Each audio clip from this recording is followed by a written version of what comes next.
Hello বন্ধুরা, আশা করি প্রত্যেকে অনেক অনেক ভালো আছেন। তো আর্নিং বাই 24 ইউটিউব চ্যানেলের পক্ষ থেকে আপনাদের নতুন ভিডিওতে স্বাগতম।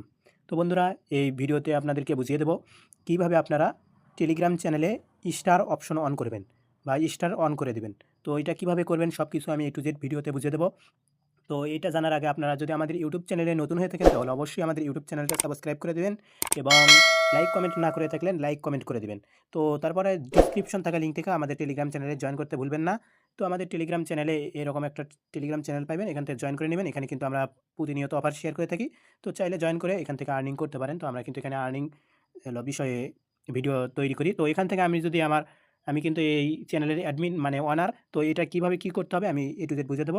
সেজন্য আপনাদের প্রথমে ক্লিক করতে হবে যে এই যে এখান থেকে দেখতে পাচ্ছেন যে এখান থেকে দেখতে পাচ্ছেন যে চ্যানেল সেটিংস। তো চ্যানেল সেটিংসের উপরে একটা ক্লিক করে দিবেন।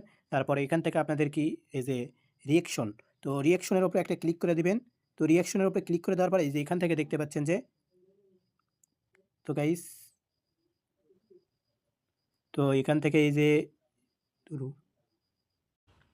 তো এখান থেকে দেখতে পাচ্ছেন যে অ্যানাবল পেইড রিঅ্যাকশন, তো এটার উপরে একটা যদি ক্লিক করে অন করে দেন তাহলে কিন্তু এখান থেকে আপনাদের স্টার অপশনটা অন হয়ে যাবে। তো এখান থেকে যদি আমি অফ করে দিই তাহলে কিন্তু এই যে এখানে যদি আমি আপডেটে ক্লিক করে দিই তাহলে কিন্তু আমার এখানে এই যে স্টার অপশনটা আসতেছে না। তো স্টার অপশন আসতেছে না, আমি এখন স্টার এনে দেখাইবো। তো এগুলোতে কিন্তু আমার স্টার আছে, এই যে দেখেন এখানে কিন্তু আমার ইউজাররা স্টার দিয়েছে। তো এখান থেকে কিন্তু আর স্টার অপশন আসতেছে না। তো এখান থেকে বলতেছে যে ডিজেবল, এখান থেকে কিন্তু ডিজেবল দেখাইতেছে।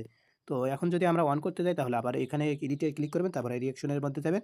তারপর এখান থেকে দেখতে পাচ্ছেন যে এনাবল পেইড রিঅ্যাকশন, তো এটার উপরে একটা ক্লিক করে দিবেন, জাস্ট অন করে দিবেন। তারপর এখান থেকে আপডেট নিচের দিকে দেখতে পারবেন যে আপডেট রিঅ্যাকশন, তো এটার উপরে একটা ক্লিক করে দিবেন। এবার যদি আমি এই পোস্টের উপরে ক্লিক করি তাহলে কিন্তু দেখাইতেছে এটা কে স্টারটা সেন্ড করছে বা স্টারটা সেন্ড করছে। তো এখান থেকে মানে আপনারাও সেন্ড করতে পারবেন। তো এখান থেকে এই যে দেখেন এরকমভাবে এই যে স্টারটা আসবে। তো এখান থেকে কিন্তু আমার স্টার থাকলে আমার এই ব্যালেন্সে যত স্টার থাকবে তত কিন্তু আমি সেন্ড করতে পারবো। তো এই হলো আজকে ভিডিওর বিষয়। তো আশা করি প্রত্যেকে বুঝতে পারছেন। এতক্ষণ পর্যন্ত ভিডিও দেখার জন্য আপনাদের অসংখ্য ধন্যবাদ।